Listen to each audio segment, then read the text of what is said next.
welcome to JC Talks. I'm so happy to invite you guys to this chat and also welcome you guys after a long time. Yes, it's been a long time. So how have you guys been? Let me know where you're watching from, and also feel free to comment your thoughts, share your thoughts at any point of this chat. I would love to hear from you guys. So also do share this link with your friends and family. Today's chat is going to be very interesting. And if you're wondering, Jemmy, you kind of look a bit smart today. Well, thank you. I am going to be chatting with some interesting businessmen today. So I'm so looking forward. So far, we have spoken to people in ministry, into pastors, worship leaders, musicians, something that I could relate to. But businessmen, I have no idea the answers that they're going to give. And also, we have no idea the world that they face. So it's going to be a very interesting chat. So stay tuned throughout the show. Don't miss out on anything. So as you are joining in, I'm going to introduce our today's guest. We are going to be talking to Mr. Suresh Jayaraj and his son, Mr. Ajay Jayaraj. They are the managing directors of Jayaraj Groups. Is a 100 years old business. More than saying it a business, you can call it a legacy. It was founded by Mr. Ajay Jayaraj. He was a leading industrialist, educationist in farming and transport export in the early 20th century. More than 1,000 committed professionals work under them, and they are identified for their sincere, attentive and their prompt services. They are also committed for excellence and to nurture the future generation. Mr. Suresh Jayaraj has ventured this business into many fields and also all over Tamil Nadu. They are into education, into restaurants, into hotels, into car dealerships, trucks and so on. Above all, they are the winners of Asia's Best Dealership in 2004. They are the top 5 dealers in Bharat Benz India and top 3 dealers in Ajax India. Well, that took a while because that was, that much is what they have achieved, and I'm so happy to have such people talk and to share their thoughts in our show. So far, I spoke about what they have achieved and what their business is all about, but I have some special people to talk about our guests from their personal experience and also what kind of leaders they are. And I think there is no better way to do this than to have their own people talk about them. So here we go. வணக்கம், என் பேர் கோபிநாதன். நான் Jayaraj auto கம்பெனியில் ஒரு 15 வருஷமாக work பண்ணிட்டு இருக்கேன். என்னுடைய முதலாளி அஜய் சார் அவர்கள் எங்களுக்கு எந்த ஒரு விஷயமா இருந்தாலும் அவராக நேரடியாக இவங்களோட கேட்டு பல குறைகளையோ மற்ற வேலை விஷயமோ மற்ற மாதிரி இது மாதிரி செய்வார். நானும் இது வரைக்கும் எத்தனை கம்பெனி போயிட்டு வந்திருக்கேன். இந்த கம்பெனியில் நான் ஒர்க் பண்ணுறப்ப முழுமனதோடு ஒர்க் பண்ணுறேன்.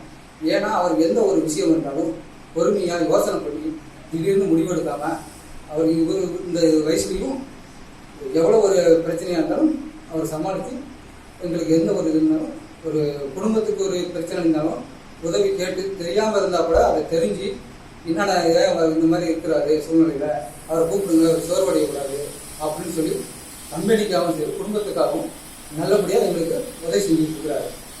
அது மட்டும் இல்லாமல் எந்தெந்த ஒரு பிரச்சனை வந்தாலும் அவர்கிட்ட நேரடியாகவே சந்திப்பார். சந்தித்து ஏன் இந்த குறைகள் இருக்குது, இந்த மாதிரி குறைகள் இருக்குது, தொழிலாளர்களுக்கு ஏன் இப்படி இருக்குது, அவங்களுக்கு இதெல்லாம் செஞ்சு கொடுங்க, இந்த மாதிரி குறை இல்லாமல் மேனேஜர்ஸோ மற்ற ஜிஎம்மோட அவங்களெல்லாம் கூப்பிட்டு தனியாக கூப்பிட்டு மீட்டிங் போட்டு இந்த மாதிரியான விஷயங்களை அவர் எங்களுக்கு செஞ்சு கொடுப்பாரு. அது மட்டும் இல்லாமல் அவர் பொது வாழ்விலும் மக்களுக்காக உதவி பண்ணிட்டு இருக்கிறாரு. இந்த மாதிரி விஷயத்தில் எங்களுக்கு சொல்கிறப்ப நான் இந்த மாதிரி ஒரு முதலாளிகிட்ட வேலை செய்கிறது நான் ஒரு பெருமையாக நான் என் மனதார இந்த மாதிரி நான் ஏற்படுத்தேன். அதோட எங்களுடைய பணிமனையில் இருக்க அத்தனை பெருமை அவர் மேலேனா ஒரு ஆசையும் ஒரு அன்பும் அவர் மேலே உண்டு. நான் இந்த கம்பெனியில் 1998 வேலையில் இருக்கேன். ஆனால் அன்னைக்குல இருந்து இன்னும் இது வரைக்கும் சார் ஒரு இதாக அதந்து பேசுனதில்லை. அது ஒரு அன்பாக எப்படி நம்ம சொல்லணுமோ அந்த மாதிரி சொல்லி ஒரு எல்லாத்தையும் ஒரு சகஜமாக பேசி எல்லாத்தையும் அந்த மாதிரி ஒரு இயல்பாக கொண்டு போகிறாங்க. அதனால தான் இந்த அளவுக்கு நம்ம இன்னும் வந்துட்டுருக்கோம். இது இன்னும் மேலும் வளர்கிறதுக்கு சாருடைய உழைப்பு, அந்த ஒரு சிரிச்ச குணம், ஒரு சிரிச்ச இது எப்படி அவங்கள நம்மளை ஒரு பெரிய வேலையாக இருந்தாலும் அது அவங்களுக்கு எப்படி சின்னதாக பண்ணி கொடுக்கணுமோ அந்தளவுக்கு அவங்க நமக்கு ஹெல்ப் பண்ணிகிட்டு இருக்காங்க. எனக்கு வருஷம் போனதும் தெரியல, நான் இன்றைக்கி தான் ஜாயின் பண்ண மாதிரி தான் இருக்குது. ஆனால் அது அவங்களுடைய ஒரு பணிவான இதுதான் எங்களுக்கு தோணுது. குட் மார்னிங், என் பேர் பரமசிவம், ஜெயராஜ் அவர்கள் ஏஜென்சியில் ஜெனரல் மேனேஜராக இருக்கேன். நம்ம எங்களோட எம்பி மிஸ்டர் அஜய் சார் பற்றி சொல்லணும் அப்படின்னா, நிச்சயமாக ஒவ்வொரு மனிதர்களும் வந்து ஒவ்வொரு விஷயங்களில் வந்து அவங்களோட இலக்கை வந்து அடைஞ்சவங்களாக இருப்பாங்க. கருணை, மற்றவங்களுக்கு காட்டுற கருணையாக இருக்கட்டும், அவங்களோட டேலண்ட்ல இருக்கட்டும், அதே மாதிரி தான் கற்றுக்கிட்ட விஷயங்களை மற்றவங்களுக்கு பகிர்ந்துக்கிறதா இருக்கட்டும், அதே மாதிரி தான் எடுத்துக்கிட்ட விஷயங்களை முடிக்கிறதா இருக்கட்டும், இந்த மாதிரி ஒவ்வொரு விஷயங்கள்லையும் ஒவ்வொருத்தவங்க தான் வந்து அதை வந்து உச்சம் தொட்டவங்களா இருப்பாங்க. ஆனால் இது அனைத்தையும் வந்து ஒருத்தர்கிட்ட பார்க்கணும் அப்படின்னா அது சார்கிட்ட மட்டும்தான் பார்க்க முடியும். ஆக்சுவலாக சார் வந்து பிறந்தப்பே வந்து கோல்டன் ஸ்பூன் அந்த மாதிரி. ஆனால் இப்போ வரைக்கும் இங்கே டவுன் இடத்துல இருக்கிற மனிதர்கள்கிட்ட கூட அவ்வளோ அன்பாகும். அதே நேரத்தில் எந்த இடத்துல எப்படி நடக்கணுன்ற விஷயங்கள் வந்து சார் பார்த்து மட்டும்தான் கற்றுக்க முடியும். அதே மாதிரி தன்னை சுற்றி உள்ளவங்க எல்லாரும் சந்தோஷமா இருக்கணுன்ற அந்த மனசு, அது மட்டும் இல்லாமல் அவரோட உதவி பண்ணணுன்ற அந்த குணம், மிக முக்கியமான ஒரு விஷயம். அவரை பார்த்து நான் பிரமிச்சு போகிறது என்ன அப்படின்னா, சடனாக வந்து ஒரு விஷயங்கள் வந்து நம்ம யோசிக்கிறப்ப அந்த வேலையை அவர் சார் முடிச்சிருப்பாரு. ஒரு மீட்டிங் நாங்கள் வந்து பண்ணிட்டு இருக்கோம், மீட்டிங் முடிஞ்சு நான் டோரை ஓப்பன் பண்ணுறப்ப அந்த மீட்டிங்கில் என்னென்ன பண்ணோம், அதை எப்படி பண்ணணுன்றதுக்கான சம்மரி வந்து எங்களுக்கு வந்து விடுவோம். அந்த மாதிரியான ஸ்பீட், அந்த மாதிரியான டேலண்ட் நான் இது வரைக்கும் யாரையும் பார்த்ததில்லை. சார்கிட்ட இருந்து ஒவ்வொரு விஷயங்களாக கற்றுக்கணுன்றது மட்டும்தான் ஆசை. சாரோட உதவி பண்ணுற குணம் மற்றும் அவரோட அந்த இது வந்து இன்னும் தலைச்சு வைக்கணும். இது வந்து கண்டிப்பாக அடுத்தடுத்த லெவலுக்கு போகணும். சார் என்னைக்குமே வந்து கடவுளர்களோட உடல் ஆரோக்கியத்தோட நல்லா இருக்கணும். அவங்களால நாங்களும் எல்லாரும் நல்லா இருக்கணும். திரு ஜெயசுரேஷ் சார் பற்றி சொல்லணும் அப்படின்னா, சாரோட ஒவ்வொரு விஷயங்களும் அவர் செஞ்சுக்கிட்டு இருக்கிற விஷயங்கள் பார்த்து மட்டும்தான் இங்கே வந்து இது பண்ணோம். ஜெயராஜ் குடும்பத்தில் வந்து அவர் வந்து ஒரு தலைமகன். அவரோட அந்த இதில் மட்டும்தான் இங்கே கிட்டத்தட்ட ஒரு 1500 பேர் இங்கே ஒர்க் பண்ணுறோம். அவங்களோட குடும்பங்கள் மற்ற எல்லாத்துக்குமே அவரோட கருணை மூலமாக மட்டும்தான் இங்கே எல்லாமே வந்து நடந்துகிட்டு இருக்கு. ரொம்ப கைண்ட் பர்சன். ஒவ்வொரு விஷயத்தையும் ஒவ்வொரு தொழிலாளருக்கும் தனிப்பட்ட முறையில் ஒவ்வொருத்தரோட குறைகளையும் கேட்டு தெரிஞ்சுக்கிட்டு அதை சரி பண்ணணும்னு நினைக்கிற ஒரு அற்புதமான மனிதர். நான் இதுவரைக்கும் வாழ்நாளில் பார்த்ததுலேயே ஒரு அருமையான ஒரு ஒரு என்ன வார்த்தைகள் சொல்லணும்னா, ஒரு தகப்பன், ஒரு கடவுள் ஸ்தானத்தில் உள்ளவர் அப்படின்னா எங்கள் எம்டி திரு ஜெயசுரேஷ் சார் அவர்கள் மட்டும்தான். Hello, thank you very much for the Thank you for accepting this invitation and being here to chat with us and share your thoughts with us, sir. So I have given a small introduction about what you do and what your business is, and also some of your employees have done. But we would love to know a little about your family, a little about yourself. So why don't you share something about your family and introduce people from your family as well? I have an amazing family. My wife Maureen, she is the epicenter of the family. She prays for us. She's on her knees for us, and she also drives us. And I have 3 wonderful children. Deepthi, the eldest, she loves to bake. She's an amazing teacher. She's a great motivator. My son Ajay, who is into the business, and he is one who loves the Lord and tries to inculcate God's values into business values. And finally, my daughter Rabina, she's an architect. She's a very loving person and has great zeal for the Lord. Our 2 sons-in-law, one is Anand. He's based in Bangalore, and Paul, who helps us in business. Ajay, of course, is also into our business. Susan is the other big member of the family. She's such a loving person and full of fun to be with. I have 5 amazing grandchildren, very loving, and they are the light of our lives. Thank you so much for sharing that out to us. So now going into asking some questions, because I haven't done this before. This is my first time talking to a businessman about some values and sharing our thoughts. But before we go into that, when I talk about business, it's the first thing is about you being the leader, you being the boss. So I want to know, how will you define your leadership? My leadership is simple. My job is to find lots of leaders and put them in their places, and that's it. And they do the running, the leading the business, and doing everything else. I just have to see that the leaders there are doing their job, and that's it. I think I try to motivate them.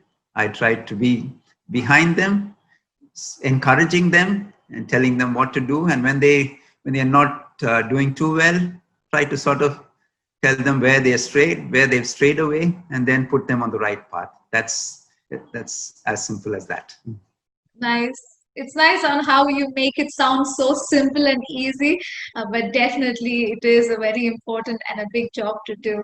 Another question is, if it wasn't for the car dealership, or if you do not have to do anything with, Jayaraj business, the business group, if it wasn't for anything of that, who will Mr. Suresh Jayaraj be, or what will your profession be? If everything that you have right now is taken away and you're not the leader of the Jayaraj company, or you don't have this anything that you're doing right now, what will you be? Uh, my mom would have been very happy if I told you that I would have been an evangelist. Then, I mean, that was something she might have wanted. But then I would have loved to be a farmer.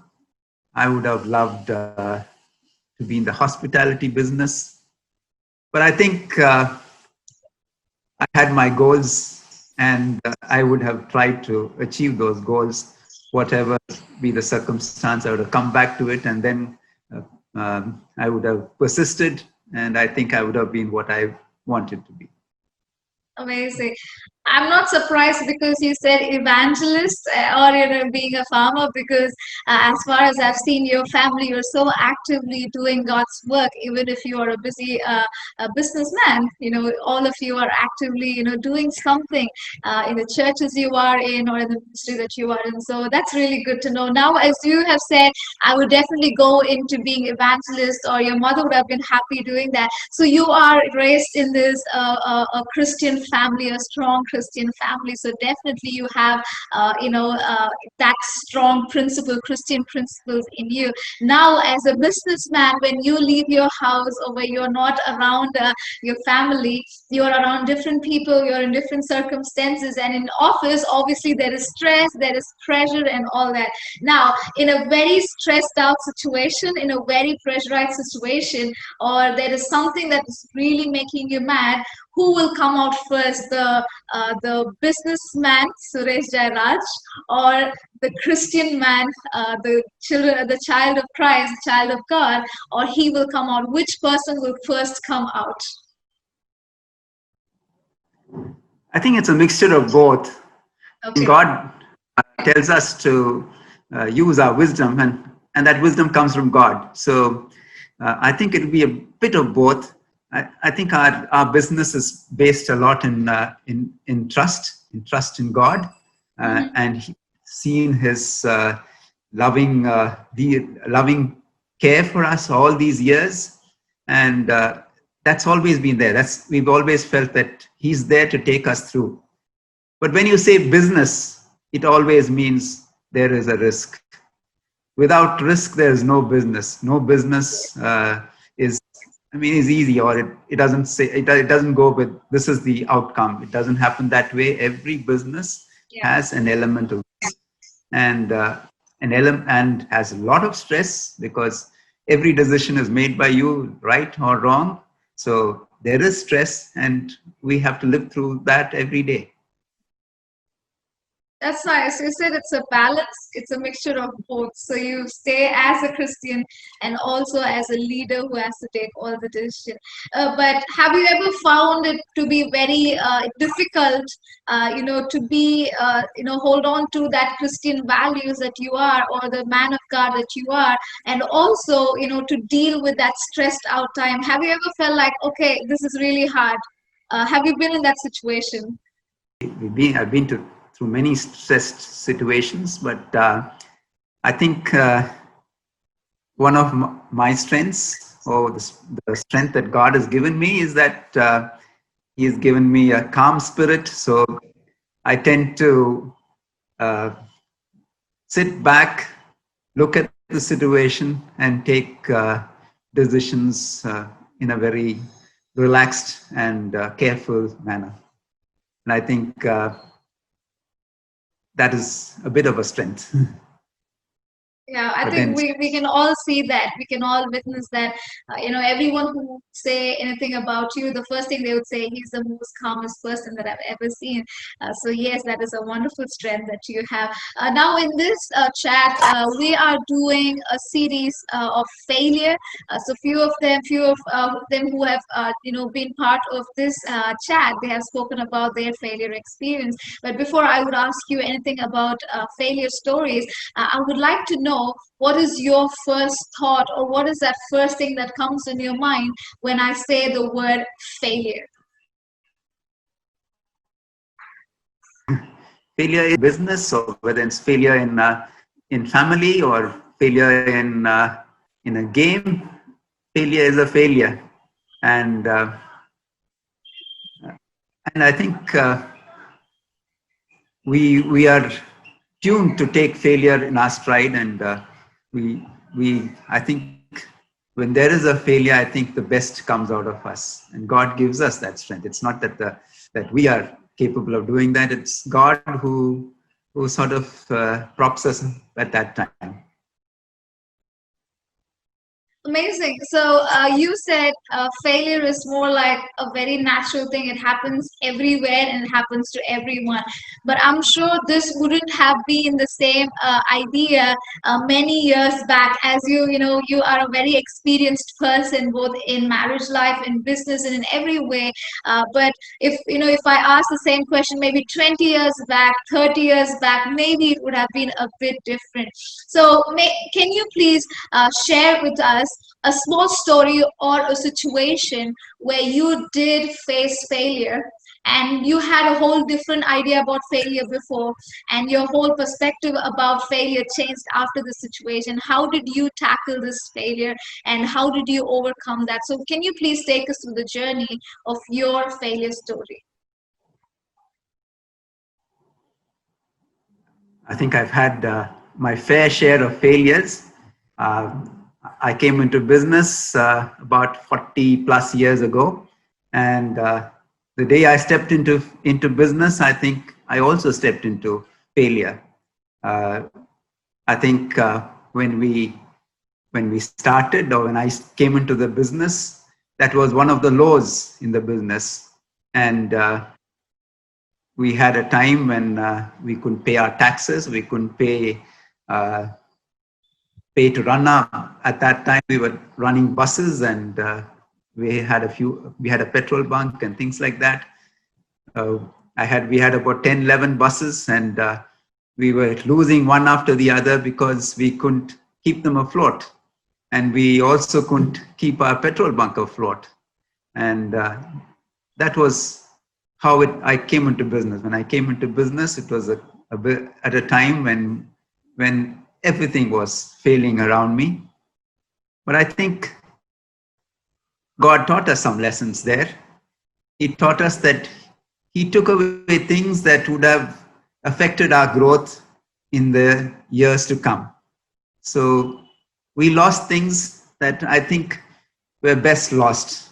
Maybe if we had had a bit of success, we'd have held on to it, and then they would have been thorns in the flesh.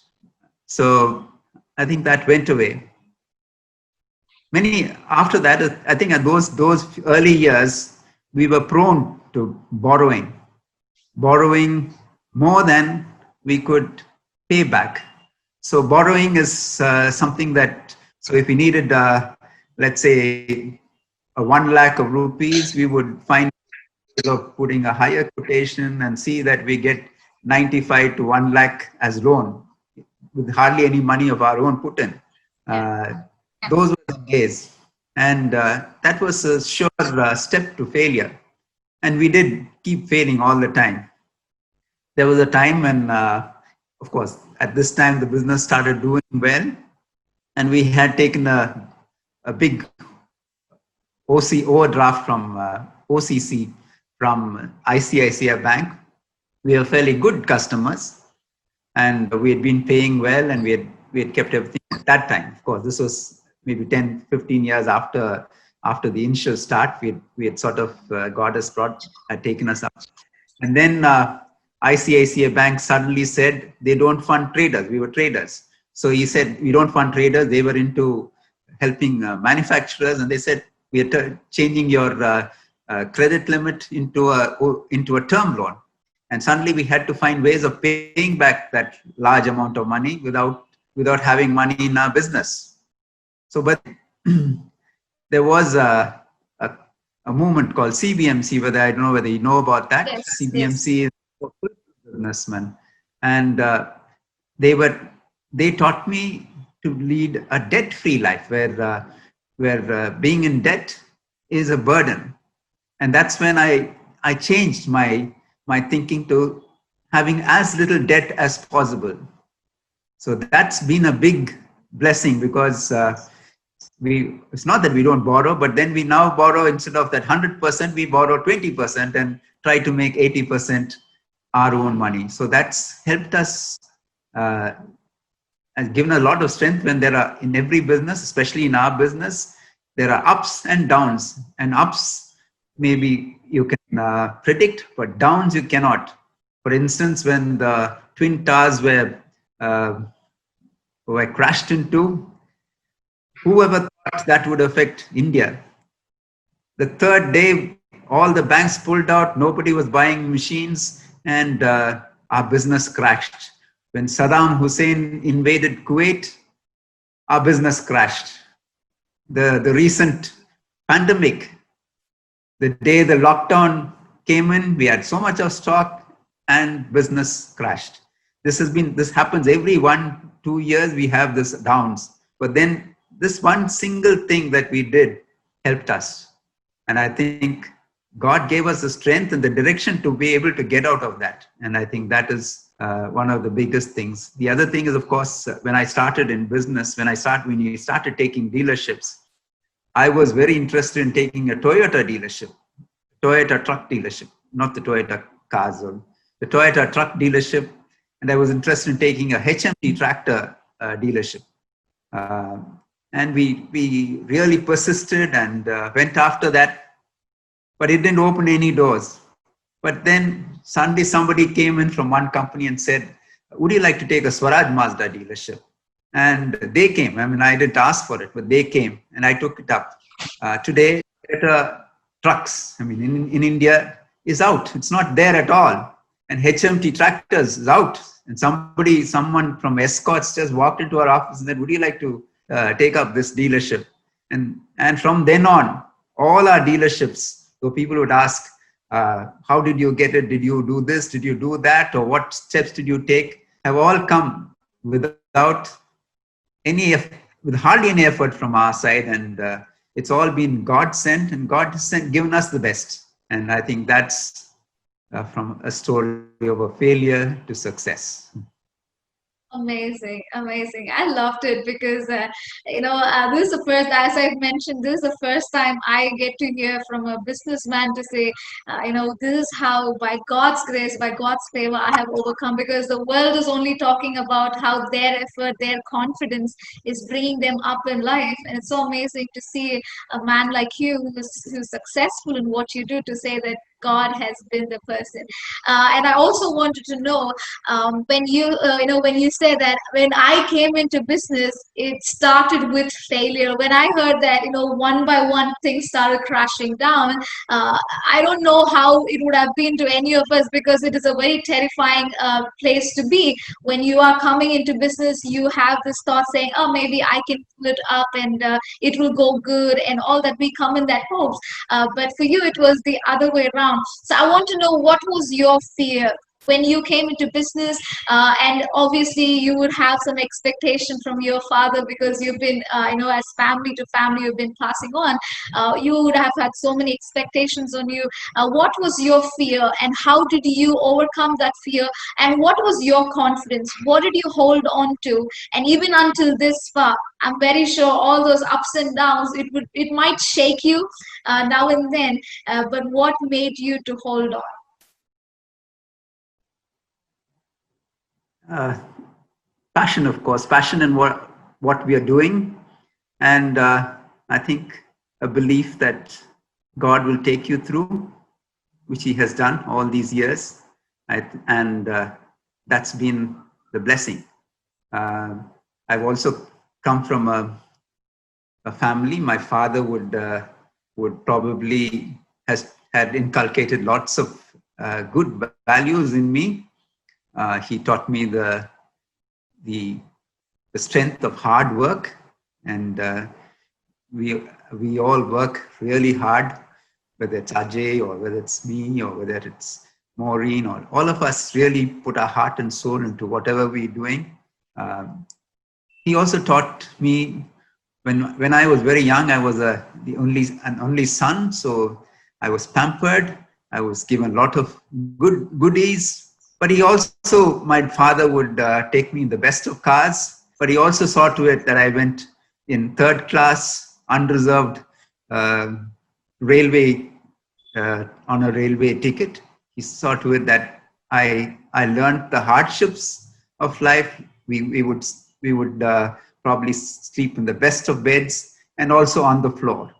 It's a mixture of both. He taught me that you have to learn both. And he taught me that I should respect everyone, whether he's a big guy in the field, a big minister, or a government official, a collector, or just anybody who came into our house.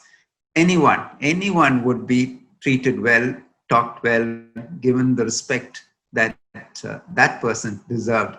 And finally, he taught me the dignity of labor, that we should do anything. We should not, if it's to clean something, you should be the first to go and clean and not expect somebody else to do it. So these are things which helped me during my learning years and in my business.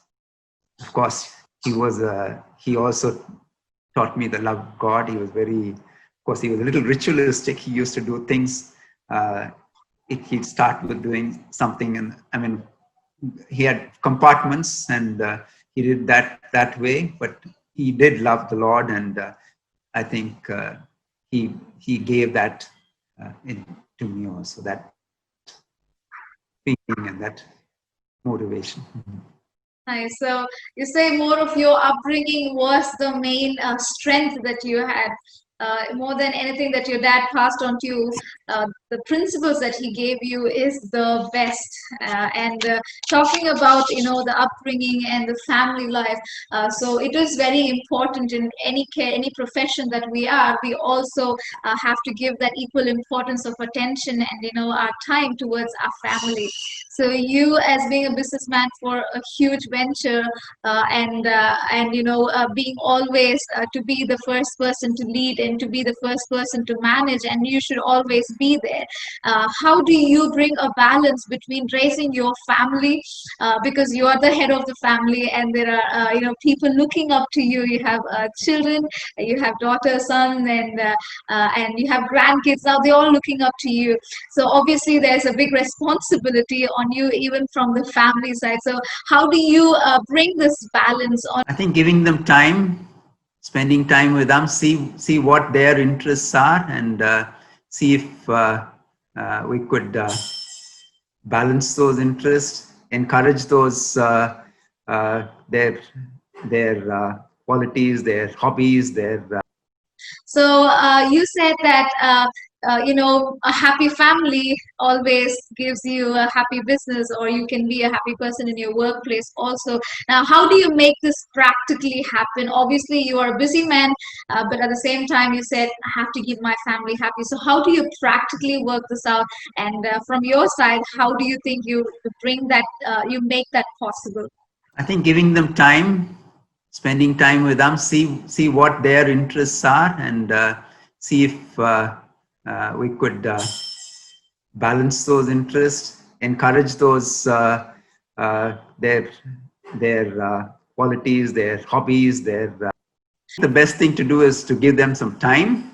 More than the time, I think it is to encourage their interests, their hobbies, whatever they like to do. I think if they know that you are there to sort of back them up, I think that's a big plus. The other thing, of course, is that if we show them, the children, the grandchildren, that we care for them, I think everything would fall into place, and we could have a very happy family. Amazing.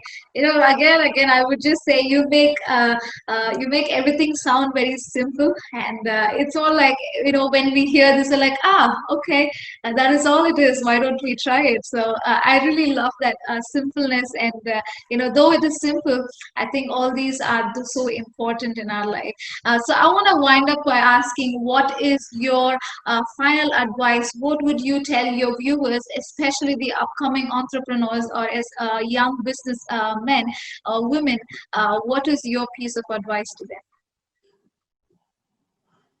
My advice to them is that the marketplace is the biggest ministry place. It's a playground. It's a ground for it's a virgin ground for ministry.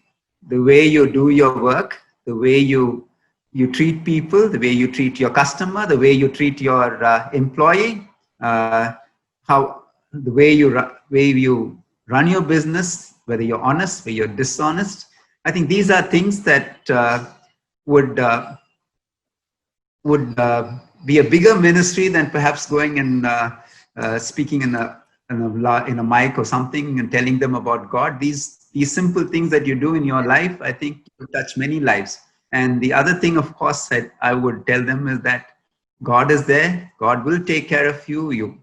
We have to persist. We have to fight with God to ask Him to take care of our business. On the practical side, I would probably tell them don't take loans, because I'm not saying don't take loans, but keep it as little as possible. As much as when it's really, really, really bad, you can still tide over the difficulties. If you can do that, your business is safe. And I think they should tithe, and they should pray and be compassionate to others. I think that's my advice to young people who enter business. Wonderful. Thank you so much for giving your time, and above all, your valuable thoughts and teaching us through this. I'm really amazed to know that, even in a busy life or big venture of business, there is a man of God who has heart for people, and who would always seek God and who prioritize God. So it's really an honor, and I'm really happy that we got to do this. So thank you so much once again, and I really wish good health, and always be this happy man with your family and with your business, and wishing you all the best for everything that you have planned forth or everything that you desire. Thank you so much for joining us today. Thank you very much. I enjoyed the interview as much as you did, perhaps. Thank you very much. Bye-bye. Thank you. So that was Mr. Suresh Jayaraj for you guys. I'm sure you all are taken away with, the surprise to see a simple man with so much of biblical principles, and putting God as a priority can achieve so much in life. At the same time, say, well, all glory goes to God, and He has been my wisdom. It's really been a surprise for me, and I know I was able to take out so many words. So I'm really happy that we did this, and now we're going to hear from his son, Mr. Ajay Jayaraj. He is the CEO of the Jayaraj Groups right now, and he's also part of this wonderful venture. And he's into new dealership and car dealership. And as far as I know, he is a wonderful family friend of ours.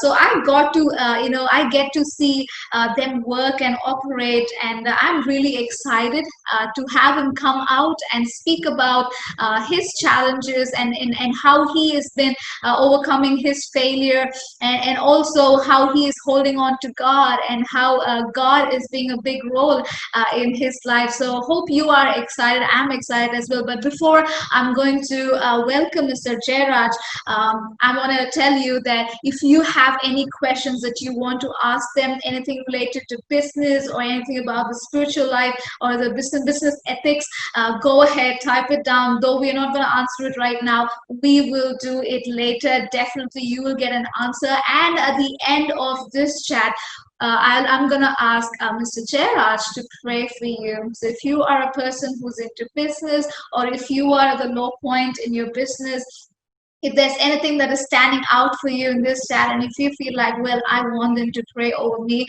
just type pray. You can start doing that right now. And at the end of the chat, I'm going to ask him to say a word of prayer over you. So I'm looking forward. So we heard from the big man, from Mr. Suresh Jayaraj. Now let's hear from his son. I'm very sure he's also got some surprises and a lot of wisdom.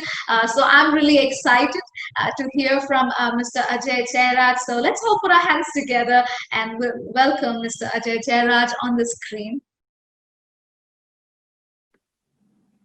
Hello. Hi, Jimmy. Hello. How are you? Thank you for the opportunity. Thank you for for coming on this show. I'm very sure you're a busy man. I have seen you being very busy most of the time, but thank you so much for spending time with us today. Thank you so much. So we had a wonderful chat with your father, Mr. Suresh. It was really beautiful, and it was really amazing. And I'm very sure he is going to be a role model for few of us who's watching right now. Now we are going to hear from you. So before we go into asking about how you handle this business, or how you what kind of leader you are and all that, we would like to know a little bit about you. Your dad did give us a little idea about the family. I know he did talk about your family as well, but we would like to know a little bit about you. What qualified you to come to this position, and how did you make your way into this business? So tell us a little bit about you. I was born into an awesome family. You just heard my dad. So amazing people who are strong on principles, ethics, and people who live for God. So I was born into this beautiful family, and like all through my school and college, I was prepared to get into business. That's been my only aim, actually. So even while I was in school, I used to do small tasks at office, like checking the stocks, washing the vehicles that come, sitting with my mechanics, learning about how the vehicles work and servicing and all that. And even my extended family, my cousins, we used to have these get-togethers. And even during those get-togethers, we would only be discussing automobiles and buses and vehicles. So I was meant to be, part of this business. And then I did my engineering as well, which helped me, prepared me for business. And after my engineering, I did a course in the US, which is dealership management, which also, prepared me for my business. That's very nice. Obviously, it looks like you really had this passion for this business, more of that, into cars and stuff like that. Now, I kept this question for later, but I'm going to ask it straight away right now because you are so passionate about what you're doing right now. What if you are not meant to be a businessman or into this car dealership or anything like that? Who would Mr. Ajay be? If everything that you have right now is taken away or you do not have option of going into business, what would have been your career path? I mean, I think I would have, we also run schools. So on my maternal side, they're all educationists. So I think if it wasn't business, I would have been in the education line, as being a school administrator probably. Yeah. That's very nice. That's also an interesting field to be in. Do you want to know what your dad said his interest would be? Let me guess. It must have been Okay. farming. Okay. He said two things. Farming for sure, Yes, okay. and teaching probably. Okay. Not really. Farming was one of the option.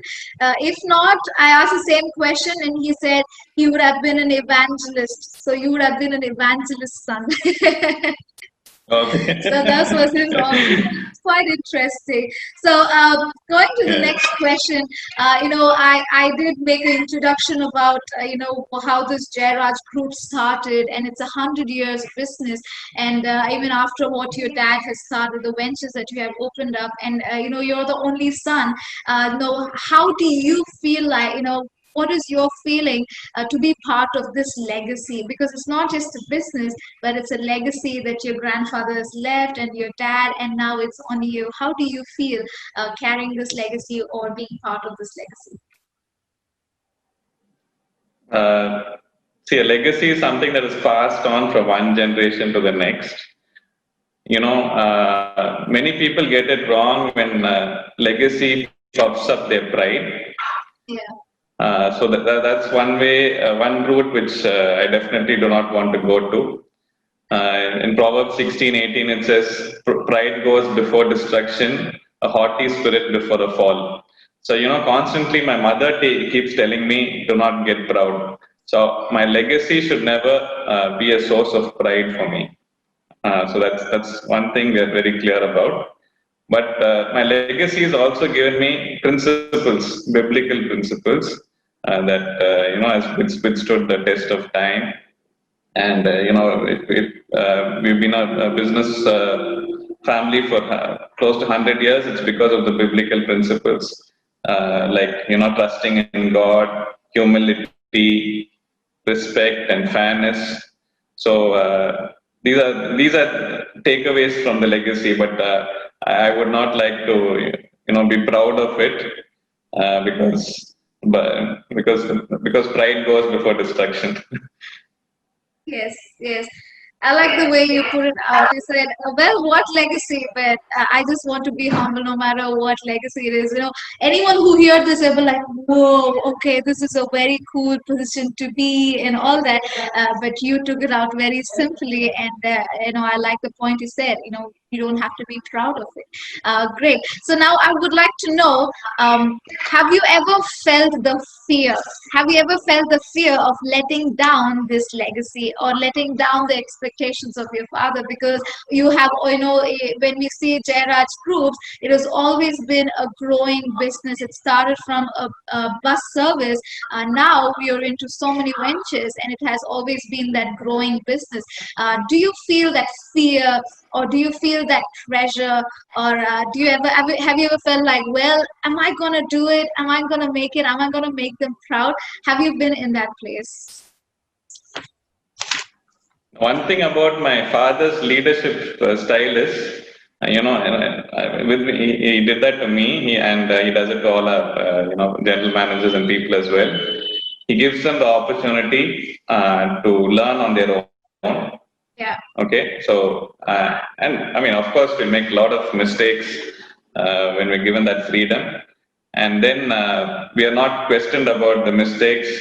but we grew up in an environment where we are challenged and pushed to perform even better. So I've never had the fear of failure because my father always said, "You have to fail, good to make mistakes," and so that's how it's been. When I initially entered business, I was quite hot-tempered. I was more of a perfectionist sort of person. But looking at my father and over experience, I've learned that I have to soften myself, be more approachable, kind to my people. So that's because of the purpose our business stands for. And when our purpose is correct, so our purpose is again biblical. It's from 1 Corinthians 10:31, which says, "Whatever you do it with excellence as to the Lord." So, the only person we need to fear is God, because he's given us this opportunity to handle this business, and we need to do it with excellence. And so I've never had the fear of my father, or fear of letting him down, or my fear of letting down my legacy. I've always been encouraged to fear God and do everything for God. Amazing.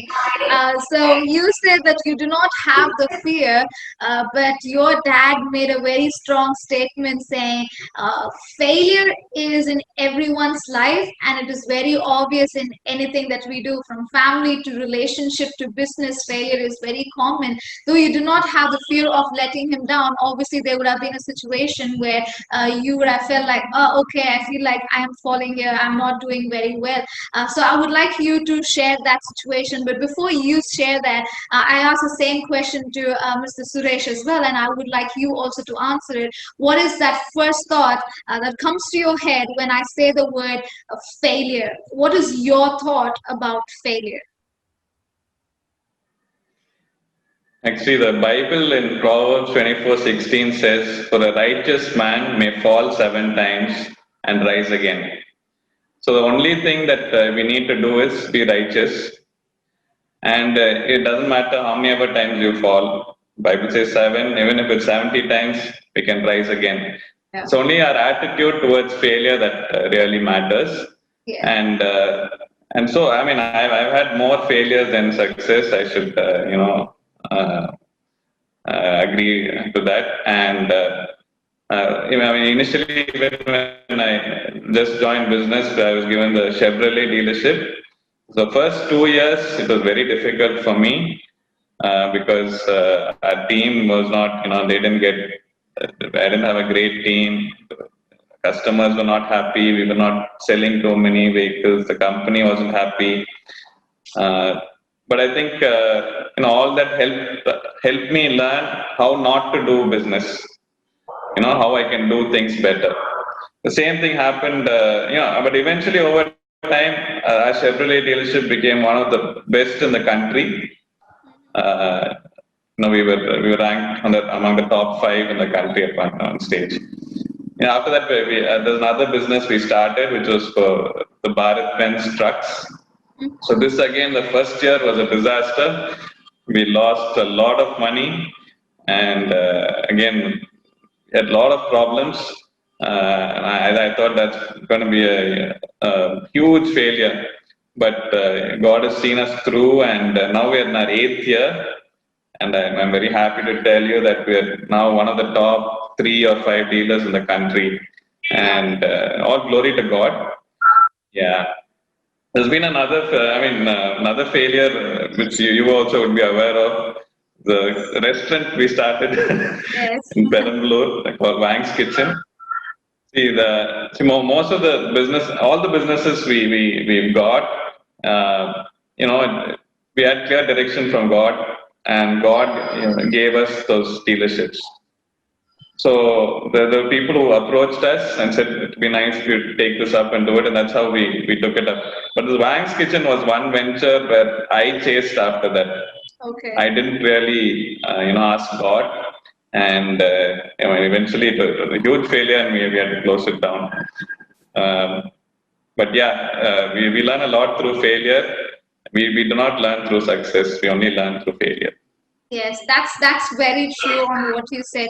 Now, as you said, I did face failure, but I believe that you stand out not because you faced failure, but how you have handled it. You know, people have various way on how they handle their failures. So you did come from a family, or you do have a father who says it's okay, you can fail.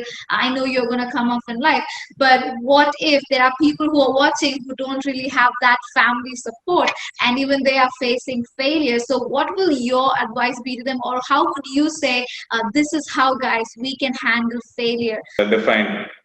In the world's view, success is profit and money. Okay. So typically, a worldly businessman will only go after profits and money. Yeah.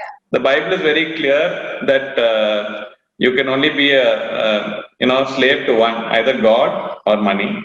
Yeah. So if you're driven by money and success for you means money, you will take all sorts of unnecessary risks, compromises, which will not be biblical. For me, success would be building a business that impacts people, that withstands the test of time, and only the Bible, only biblical principles can, fulfill that.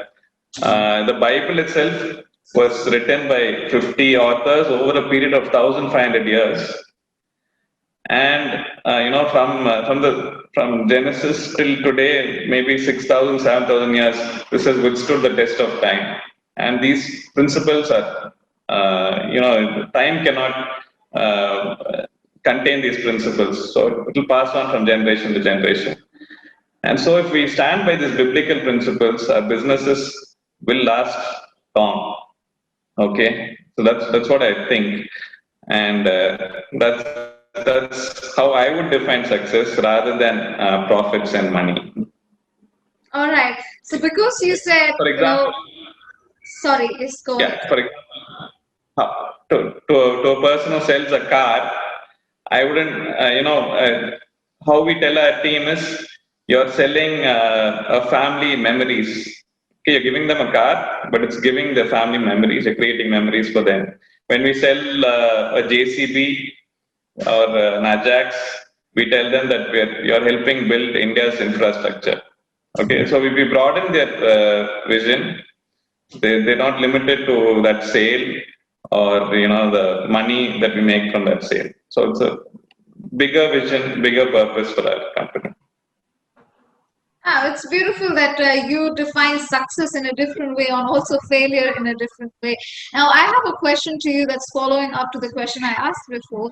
Now, you said, well, biblical principle, it stays for generation, it never changes, and it can escape you, it can help you in any situation.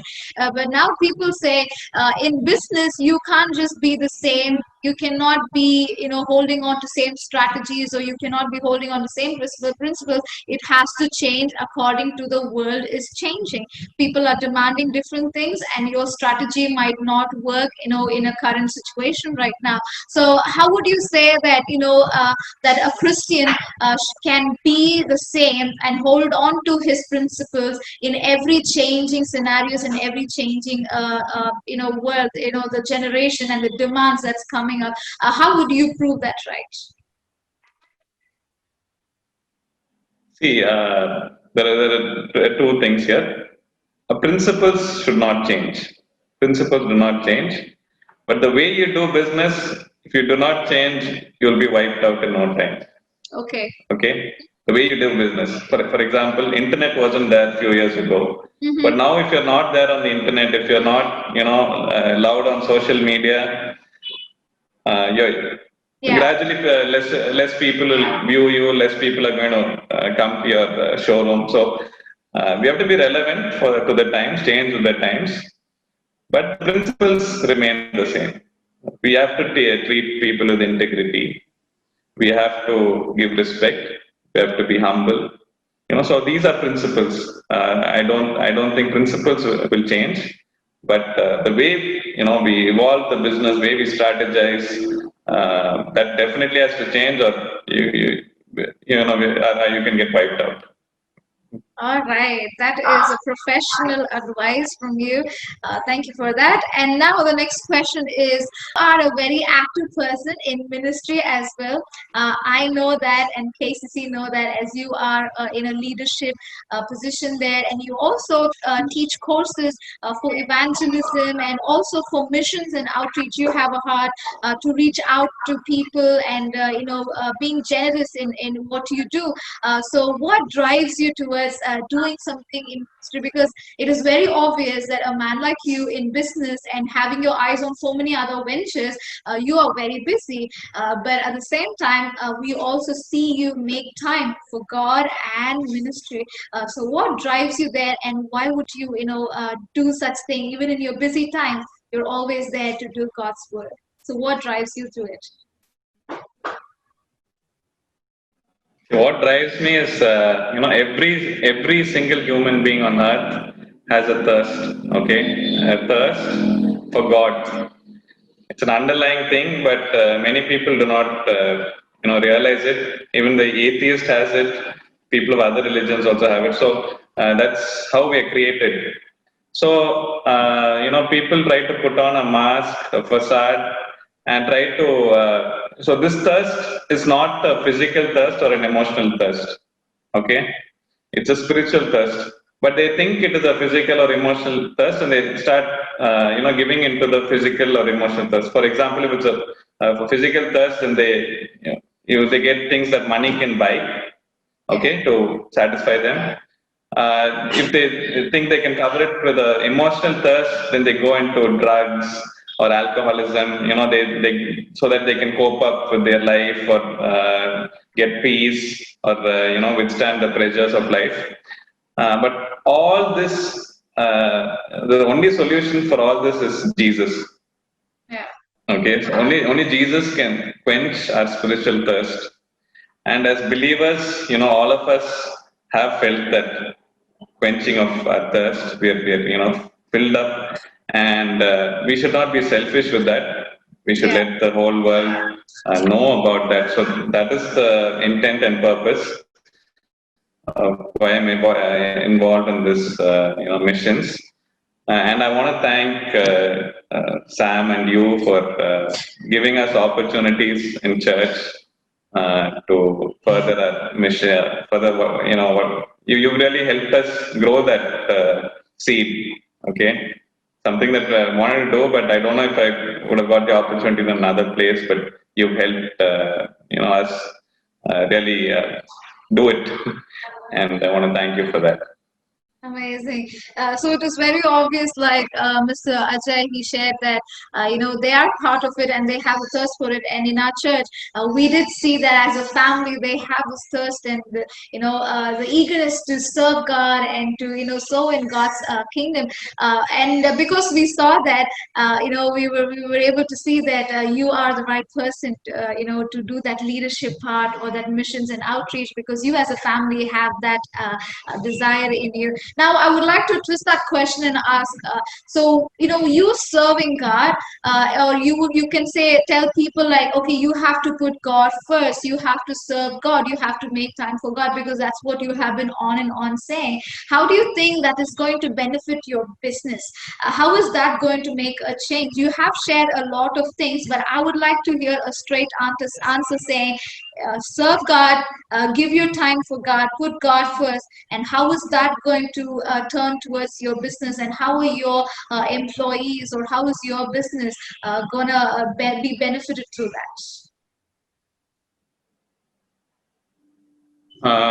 See, the very reason that we have our business is because it was given by God.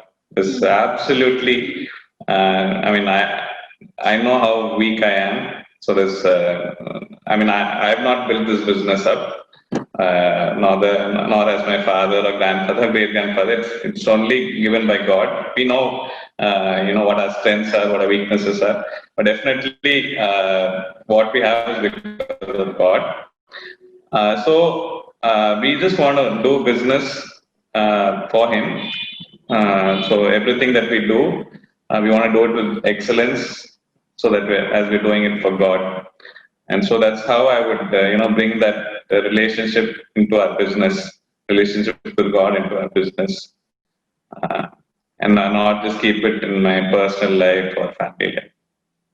That's very nice. So, you know, also mentioned on those things that your dad has taught us, and I also asked your dad, Mr. Suresh, about you know, those principles that his dad passed on to him. Now, I would like to ask you the same question, but I'm going to make it a bit you know, tough. I'm going to ask you to say that one thing that was passed on to your dad, the principle that was passed on to your from your dad, that you hold on forever, no matter what, no matter what. I will hold on to this principle that my dad passed on to me. So, what is that one principle? As far as my father goes, I think I would take humility as a principle from him. I'll also like to give you an example. A few years ago, this was in Madurai, in our workshop in Madurai. There's a drainage going right through our workshop, and it was filled with filth. Okay, so my father went and told our people, please get it cleaned up. He told them in the morning, he told them in the afternoon, and suddenly in the evening, he had changed his clothes and he had come in his tracks and he got into the ditch and started cleaning. Wow. Okay. So everybody else, they left what they were doing and then they came in and asked my father to step out. So this is my something I've learned from my father, to be humble and lead from the front in humility. He could have just stood there and ordered people to get it done, but he went and did it himself and showed them how it is to be done. And today, that particular workshop always, has a clean drainage. Okay, so this incident may have happened 7-8 years ago, but till now it's like that because of what he did.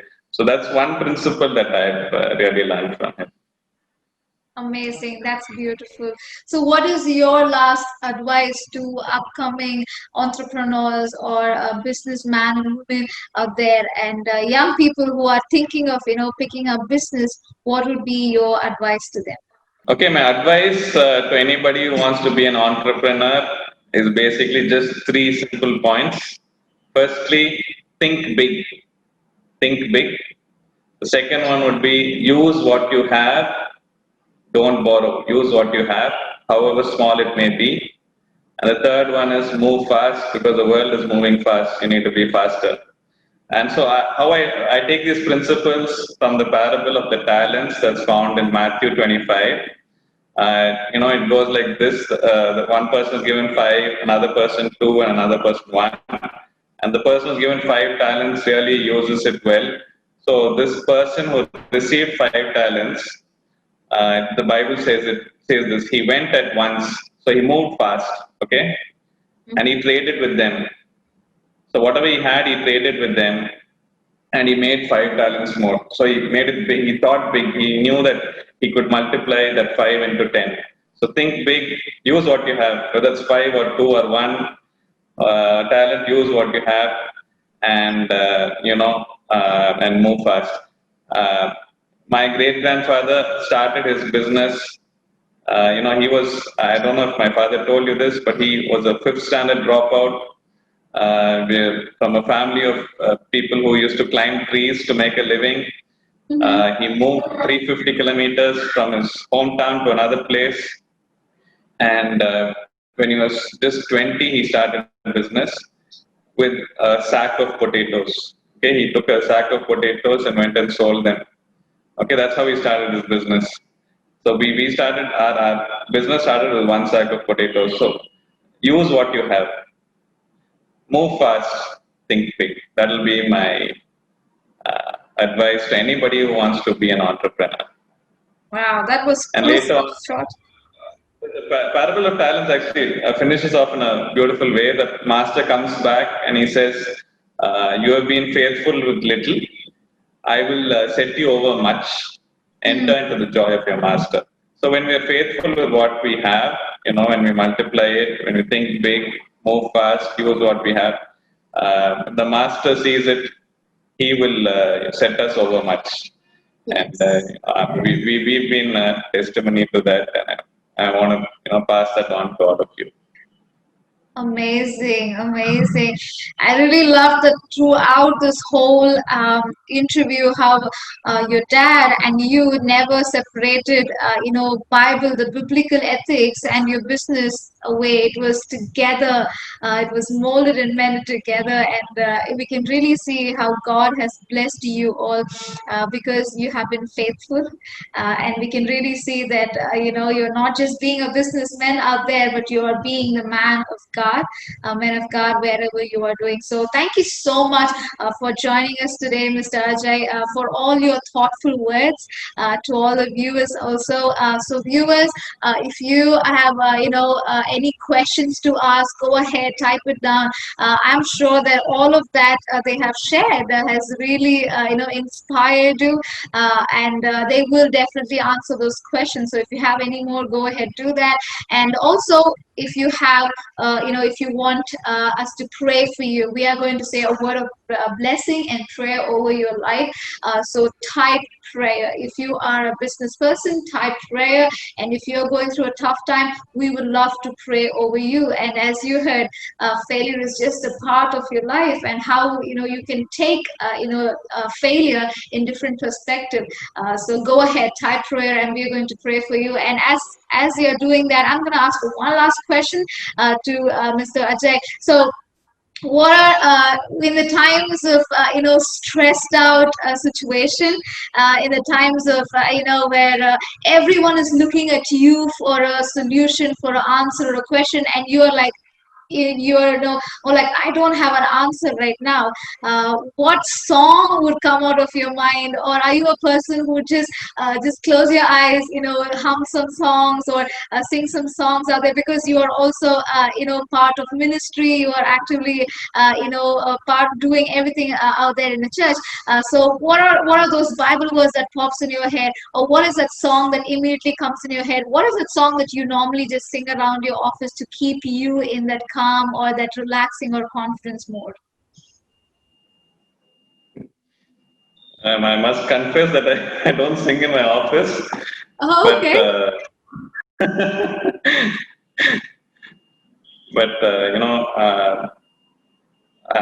the thing that comes to me is that I should bless the Lord, oh my soul.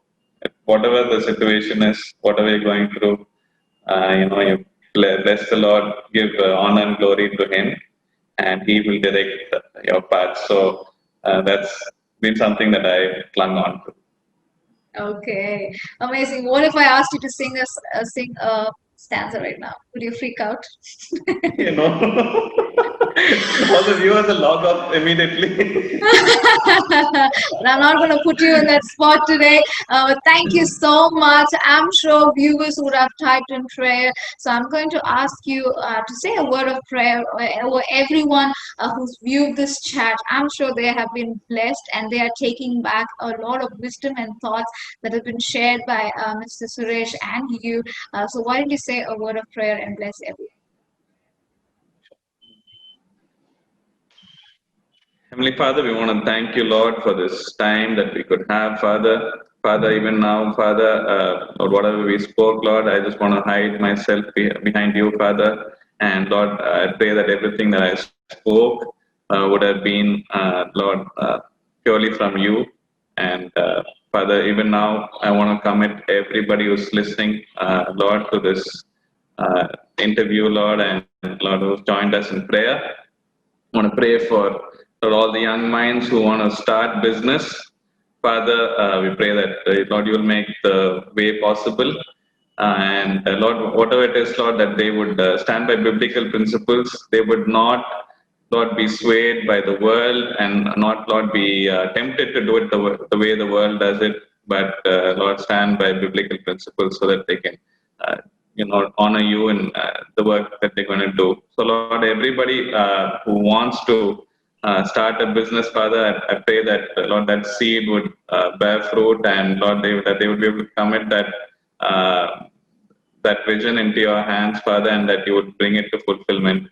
Lord, all those who have failed in their business, amidst their failure right now, Lord, I want to pray a prayer of blessing over them, and Lord, that they would, Lord, they realize that they are not a failure, And Lord, this failure is only to teach them something, and Lord, that they would learn from it and go on from strength to strength, that they will move on, they learn to trust in you, and you will help them in that journey. Father, I want to pray for all those who are successful as well, that in business, that they would not, that success would not go into their heads. They will learn to be humble and, Lord, commit their lives to you and walk closely with you. And Lord, I want to pray that prayer upon myself as well, that, Lord, I would be humble and, Lord, I walk right in your sight.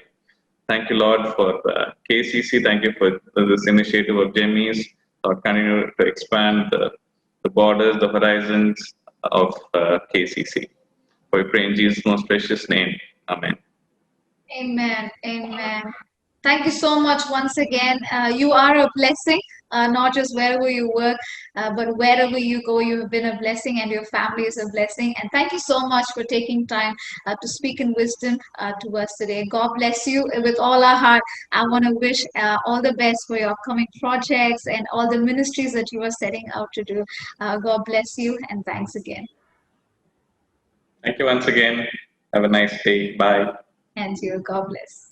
So that was it from two amazing businessmen who's holding on to their biblical principle, and they are so strong about it no matter what. And that's what it is, guys. Every time I asked them or spoke to them about failure, they were like, "Oh well, it's just something that you go through every day, and you just keep going on." And I believe that they receive that confidence because they have been putting their trust upon God. So if you are going through any failure right now, I would say put your trust on God. I'm not a business person, but it is a very obvious thing that you have to put your trust on God no matter what, and He will lift you up. So thank you so much for joining in today. Do let your thoughts in the comments below, and also do share this video if you feel like if there's someone or if anyone who's into business would love to hear this and it will be very helpful for them. Do share this video for them. I said this was a last episode. I said that will be my last one, but I couldn't finish it without covering this topic, how you can overcome failure in your business life or in your career. So I'm really happy that I got to do that. I'm not going to promise you anything for my next episode, but I'm sure we're going to come up with something good and someone amazing to share their life story with us. Thank you for joining us today. One more time, God bless you. Take care.